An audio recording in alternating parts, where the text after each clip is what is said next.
Hello guys, it's me again, Flora, the girl with the vibe and intelligence.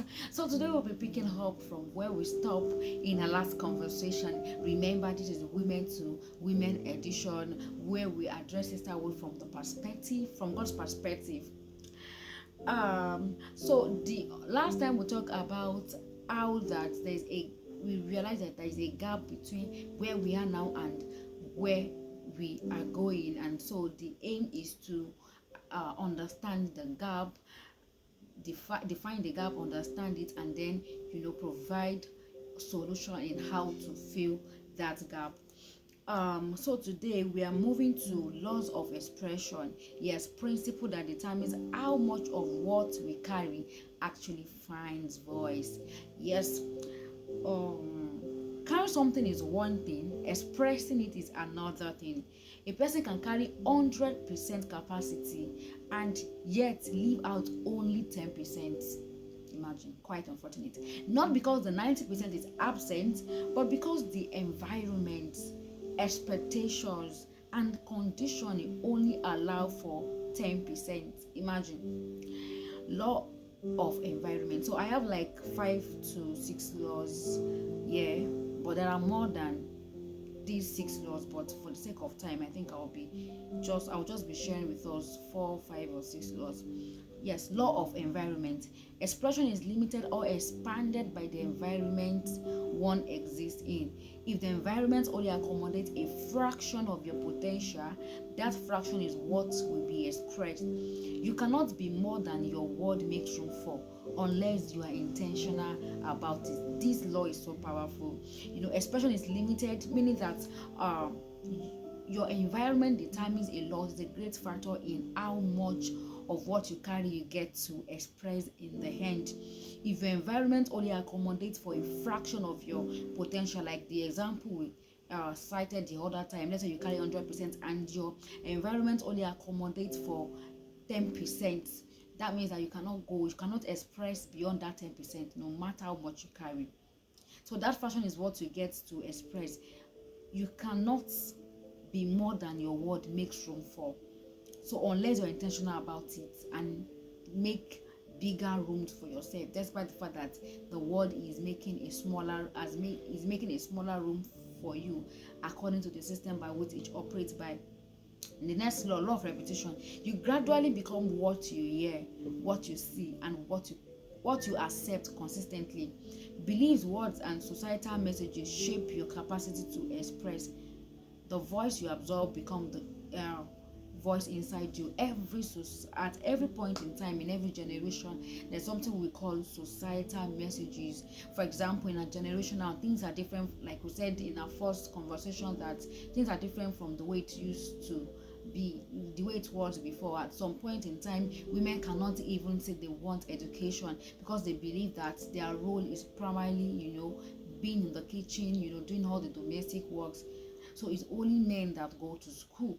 But now we can see that the message of our society is not that anymore. Now women are allowed to lead, they are allowed to do so many things, though there are still some limitation placed, or let me just say there are some limitations still placed on us, subtly, not really obvious, but it's there.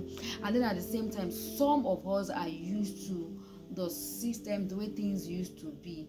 Just like one example or illustration that people used to give, that when you tie is it a goat or what is the name of the animal to a particular place for a very long time, and now you now lose the animal, from that place, the animal will still not go beyond the boundaries that it is used to, because the mind has been reprogrammed, has been structured in such a way that it believes that this is the boundary, I can't go beyond that. So I think that thing is, in one way or the other, still affecting most of us. The boundary that has been set, over a long time, is still somehow reflecting in the way we express ourselves. Law of dominance belief. People naturally move in the direction of the dominant belief in their society. For example, now if you are wise, you will look at what is the dominant belief in my society.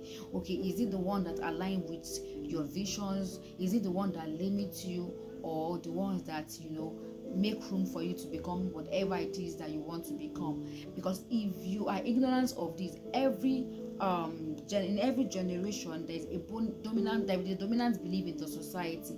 It can be soft, it might not be loud, but it's silently programming the lives of people in that society. So unless intentionally choose otherwise, so you move in the direction of the dominant belief in the society, except you choose otherwise intentionally, and that's going to require generating greater energy and greater force. That is, that's going to superimpose that of the belief system, that the dominant belief system in the society, for you to be able to actually get to express your full potential. Law of resistance: the expression of full potential will meet resistance from people or systems not prepared to receive it. For example, let's say you are in a family where nobody ever get to build a house, nobody ever get to go to school, and you now wake up one day and you now tell them, your family, that I want to go to school. They will be like, halatili share, that kind of thing. They might even mock you so much that the kind of things that they will say to you, you will even never try saying it to them again. You yourself, you just give up. Maybe it's not just for me, all of those stuff. But no, you should insist. You must give expression to the full potential that you carry. Whatever that is going to take is what you are going to give.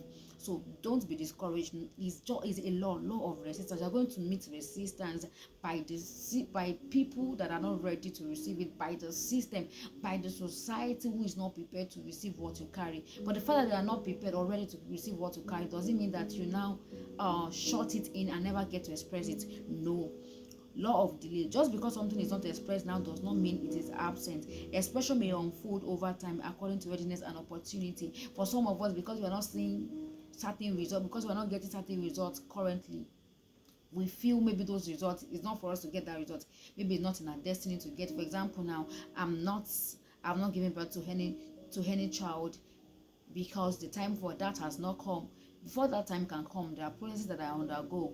I have to find a man, I have to be in a relationship, we have to wed, and then that's when I cannot think about, okay, giving birth, right? But I know that I'm going to give birth because I'm a woman and I'm planning to, right? But the time for it has not come, because a process must come before that is going to happen. So same thing with you. Maybe certain results, certain things that you're hoping for, you're not getting them right, and don't be discouraged. There's time for everything. Maybe just that you need to do some certain things, you only still need to undergo certain processes before you can get those results. So don't be discouraged. That's why I said expression may unfold over time according to readiness and opportunity. Just be ensured that you are prepared, so that when the opportunity to get that result comes, you are not found unprepared. So law of volitional limitation: expression can also be limited by personal choices. In fact, most of us, we are a victim of this, by fear, lack of discipline, or choosing not to act. Not every gap is the world's fault. Not every gap between where you are now and where you are supposed to be is the world's fault. Is your family's fault, is your parents' fault, is your friends' fault, is the society's fault. You have a role to play too. You have to be intentional. You need to have vision of where you are going, of where you want to be. How do you get to express all that you carry? Have a plan, have a goal.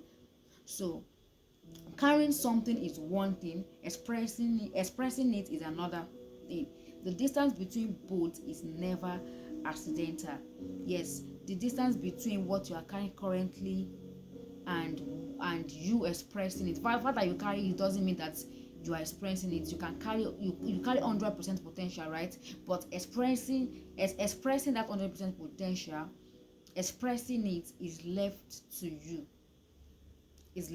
So the gap between that two things is never accidental. You have to take responsibility for it, and after taking responsibility for it, you see that you start seeing things differently. It's me again, Flora, the girl with the vibe and intelligence. With me, there's no dulling, there's no shrinking, there's no hiding, there is no dimming. Yes, remember, 100% steeze and composure. Yes, no pretending, no forming. Till we meet again